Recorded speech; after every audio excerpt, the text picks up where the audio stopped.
નોંધ લેવડાવે એવું કામ કરી બતાવે એવી આપણે શ્રી દિનેશભાઈને શુભેચ્છા આપીએ અને માતાજી એમને શક્તિ આપે, ખૂબ સારું દીર્ઘાયુ જીવન આપે, તંદુરસ્તી આપે દિનેશભાઈને એવી આપણે પ્રાર્થના કરીએ.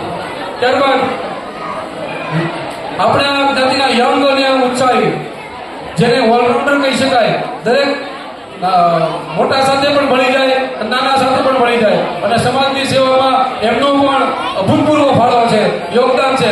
કાર્યો કરવામાં જેમણે એની ખૂબ મહેનત છે, જેને ઘોર મહેનત છે. દરેક કાર્યક્રમોમાં ભાગવત શબ્દ અહીંયા આપણે ત્યાં બેસાડી હતી અને એ પણ એમણે પોતે વન હેન્ડલ કરી હતી અને ખૂબ સારી રીતે કાર્ય કર્યું. જ્ઞાતિના વાડીના પણ મેનેજમેન્ટમાં સતત સાથે હોય છે પ્રમાણન દાદાની.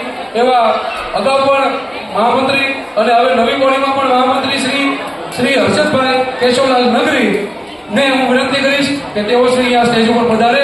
હર્ષદભાઈ નગરી સાહેબ અને એમને સન્માનિત કરવા માટે હું નટુભાઈ ગિરધરભાઈ આંબલિયા લાતીવાલા ને વિનંતી કરીશ કે તેઓ પધારે. શ્રી નટુભાઈ આંબલિયા લાતીવાલા.